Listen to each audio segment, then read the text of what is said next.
मनोविज्ञान अभी भी बहुत अपरिपक्व विज्ञान है। यह बहुत अल्प विकसित है। यह केवल शुरुआत है। यह अभी तक जीवन का एक तरीका नहीं है। यह आपको बदल नहीं सकता। यह निश्चित रूप से आपको मन में कुछ अंतर्दृष्टि दे सकता है, लेकिन वे अंतर्दृष्टि रूपांतरित नहीं होने वाली। क्यों? क्योंकि परिवर्तन हमेशा उच्च स्तर से होता है। परिवर्तन का मतलब कभी भी समस्याओं को हल करना नहीं है, एक ही स्तर पर रहना। इसका मतलब समायोजन है। मनोविज्ञान अभी भी आपको समायोजित करने में मदद करने की कोशिश कर रहा है, उस समाज के साथ तालमेल बिठाने के लिए जो स्वयं पागल है, परिवार के साथ तालमेल बिठाने के लिए, उन विचारों के साथ तालमेल बिठाने के लिए जो आपके चारों ओर हावी है। लेकिन वे सभी विचार, आपका परिवार, आपका समाज, वे स्वयं बीमार है और उनके साथ तालमेल बिठाने से आपको एक निश्चित समानता मिलेगी। कम से कम स्वास्थ्य का एक सतही अभ्यास होगा। लेकिन यह आपको बदलने वाला नहीं है।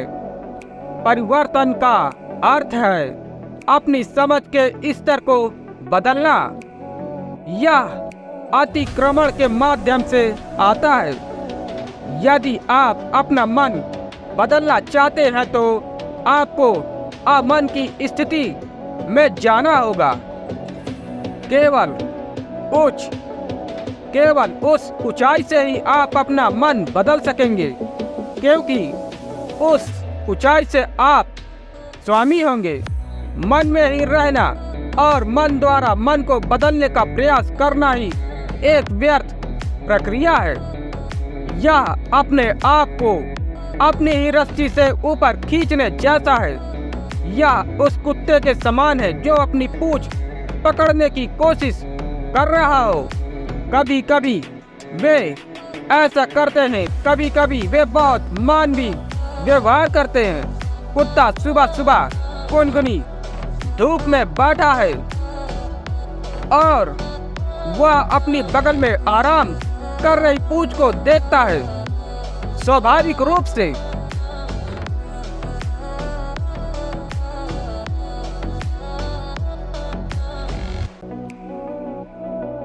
जिज्ञासा पैदा होती है, क्यों ना इसे पकड़ लिया जाए। वह कोशिश करता है, असफल होता है, आहत महसूस करता है, परेशान होता है, बहुत प्रयास करता है, अधिक असफल होता है, पागल हो जाता है, लेकिन वह कभी पूंछ नहीं पकड़ पाएगा। यह उसकी अपनी पूंछ है। वह जितना उछलेगा पूंछ उतनी ही उछलेगी।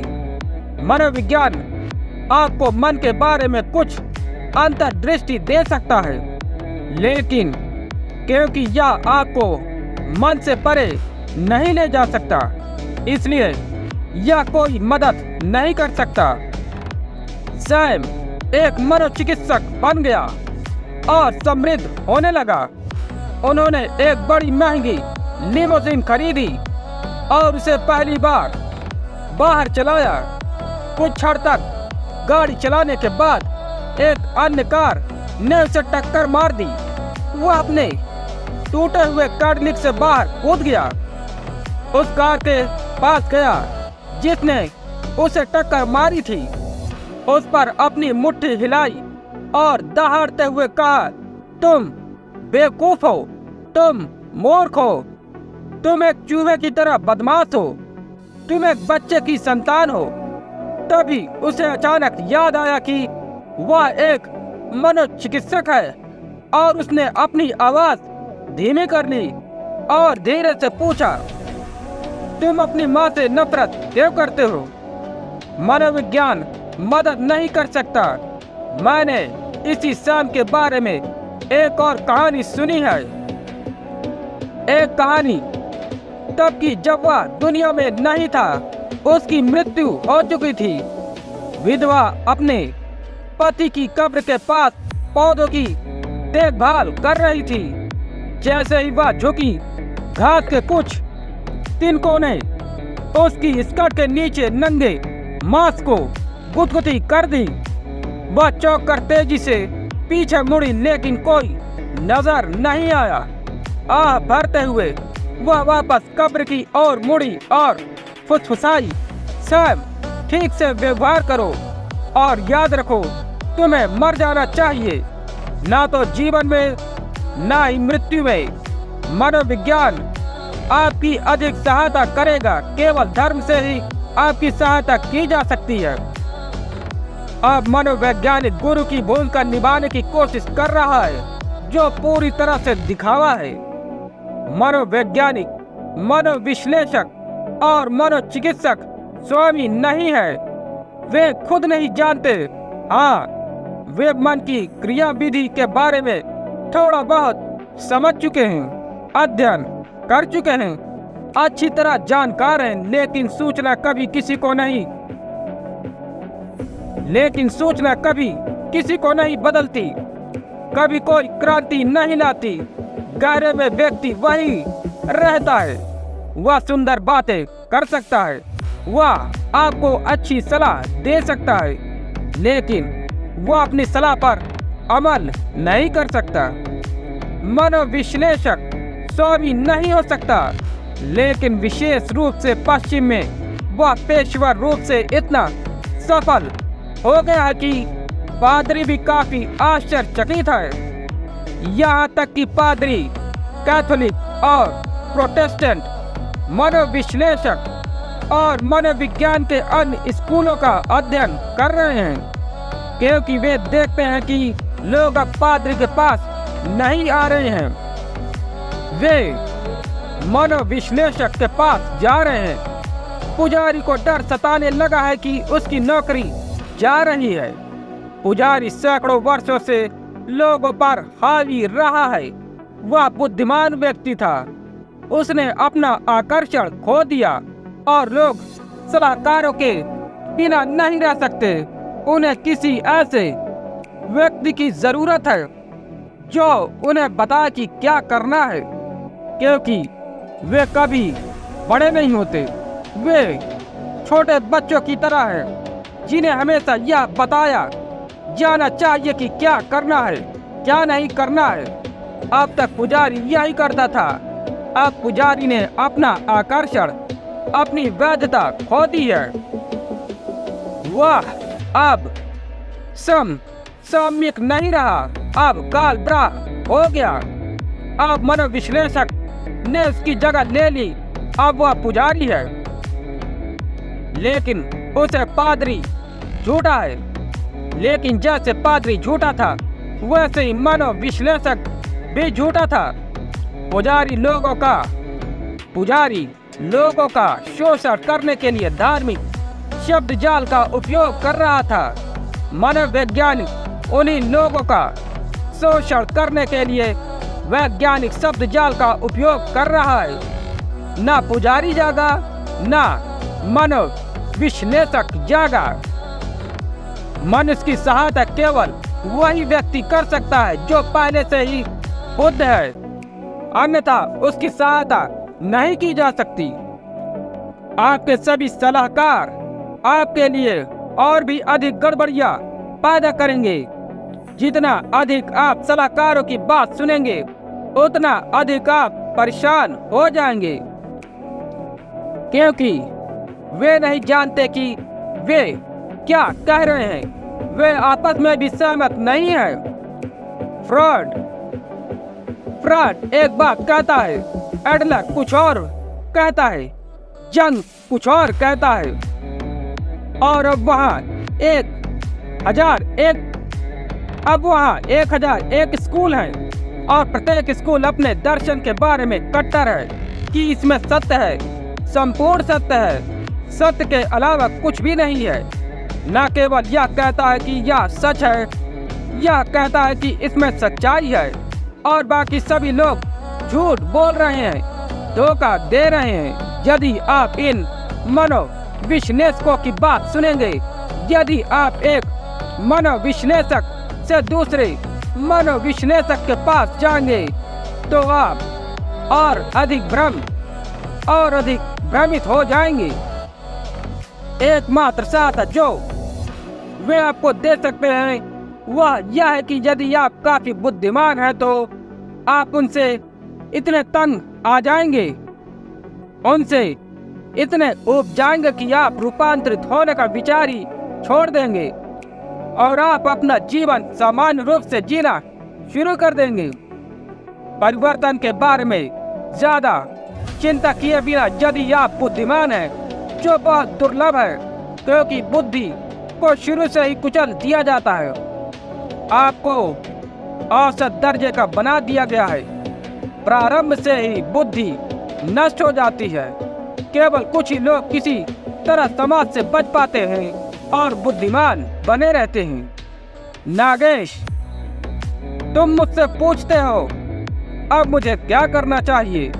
मेरा सुझाव है, आपने काफी कुछ किया है, अब कुछ ऐसा सीखे जो ना करना है बल्कि ना करना है। यहाँ रहो और सीखो, करना नहीं बल्कि होना।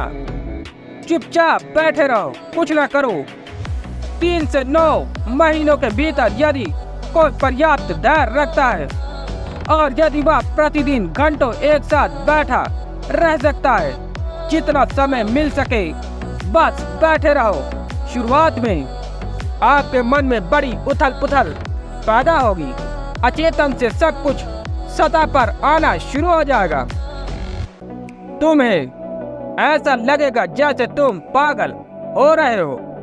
देखते रहो, चिंतित मत हो। आप पागल नहीं हो सकते क्योंकि आप पहले से ही पागल हैं। इसलिए खोने के लिए कुछ नहीं है और डरने के लिए कुछ भी नहीं है। एक महान राजनीतिज्ञ एक मनोविश्लेषक से परामर्श ले रहा था। राजनेता हीन भावना से पीड़ित थे। सभी राजनेता हीन भावना से ग्रस्त है। यदि वे हीन भावना से ग्रस्त नहीं हैं, तो वे पहले स्थान पर राजनेता नहीं होंगे। राजनेता होने का मतलब है श्रेष्ठ बनने का प्रयास करना, सत्ता में रहना ताकि कोई दूसरों को और खुद को साबित कर सके। मैं कमतर नहीं हूँ, देखो मैं प्रधानमंत्री हूँ, देखो केवल मैं ही देश का प्रधानमंत्री हूँ और कोई नहीं। मैं हीन कैसे हो सकता हूँ? राजनीति हीन भावना से उत्पन्न होती है। सारी सत्ता राजनीति हीन भावना से उत्पन्न होती है। इसलिए यह दुर्लभ नहीं था कि राजनेता हीन भावना से ग्रस्त हो। मनोविश्लेषक ने हर साल राजनेता पर काम किया।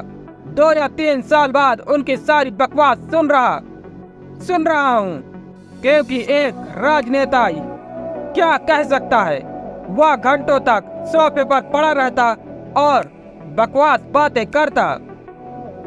3 साल बाद एक दिन जब वह आया तो मनोविश्लेषक ने बड़ी खुशी से उसका स्वागत किया और कहा, 3 साल तक आप पर शोध करने के बाद मुझे यह बताते हुए खुशी हो रही है कि आप हीन भावना से ग्रस्त नहीं हैं। इतने लंबे प्रयास के बाद यह निष्कर्ष निकला है कि यह गलत नहीं हो सकता। आप हीन भावना से ग्रस्त ना हो, बस इसके बारे में सब भूल जाएं।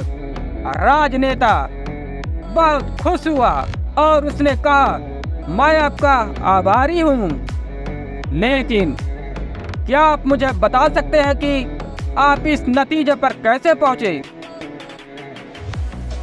मनोविश्लेषक ने कहा, क्योंकि आप केवल हीन हैं। आप हीन भावना से कैसे पीड़ित हो सकते हैं? नागेश, तुम्हें चिंतित होने की जरूरत नहीं है। अगर चुपचाप बैठे रहने पर आपको पागलपन महसूस होने लगे तो चिंतित ना हो। आप पहले से ज्यादा पागल नहीं हो सकते। मनुष्य इससे अधिक नहीं गिर सकता। वे बेहद निचले स्तर पर गिर गया है, अब और गिरने को नहीं है। चुपचाप बैठे रहने पर, चुपचाप बैठने पर आप देखेंगे कि आपके अंदर पागलपन पैदा हो रहा है, क्योंकि यह दबा हुआ है और आप चीजों में व्यस्त रहते हैं, मनोविज्ञान वगैरह। अब आप ध्यान और संन्यास में व्यस्त हो जाएंगे, लेकिन यह सभी वैसा है और आप अपने अचेतन को खुद को प्रकट करने की अनुमति नहीं दे रहे। यह भयावह है। मेरा आपको सुझाव है कि जितना समय मिल सके उतना चुपचाप बैठे। से लोग प्रतिदिन कम से कम 6 से 8 घंटे मौन बैठे रहते हैं। शुरुआत में यह सचमुच परेशान करने वाला होता है। मन आपके साथ कई चालें खेलता है, आपको पागल करने की कोशिश करता है, काल्पनिक भय मति भ्रम पैदा करता है। शरीर आपके साथ चालाकी करना शुरू कर देता है। हर तरह की चीजें घटित होंगी, लेकिन यदि आप साक्षी बने रह सके तो 3 से 9 महीने के भीतर सब कुछ व्यवस्थित हो जाता है और अपने आप व्यवस्थित हो जाता है। इसलिए नहीं कि आपको कुछ करना है, आपके किए बिना यह बस जाता है।